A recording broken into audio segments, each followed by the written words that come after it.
Kumusta po? Narito po ulit ang update natin para sa lagay ng ating panahon ngayong hapon po ng August 21, 2024 na kung saan sa ngayon ay wala pong habagat na umiihip dito sa ating bansa. Easterlies na po o hangin na mula sa Pacific Ocean. Ang hangin po na umiihip sa silangang bahagi po ng ating bansa habang may LPA pero nandyan pa rin sa labas ng ating area of responsibility sa silangan ng Luzon at mataas ang tsansa nito na maging bagyo for the next 12 to 36 hours. Pero hindi naman po ito banta sa ating bansa maliban lamang sa bahagya muli nitong mahatak ang habagat. At sa ating pong long range forecast ay wala pa rin pong bagyo na namamataan na tatawid po dito sa ating kalupaan hanggang po sa matapos ang buwan na ito.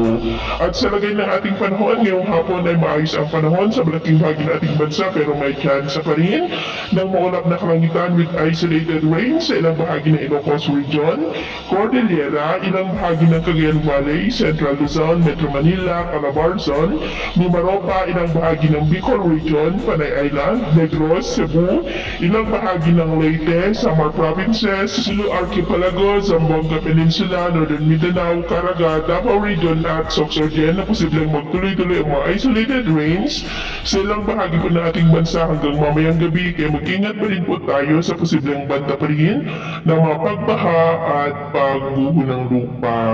At sa atin naman po kung baybayin, wala naman po tayong nakataas na namang gale warning signals. Pero iba yung pag-ingat lamang po kung papalaot tayo para mas makaiwas sa mga sakwanang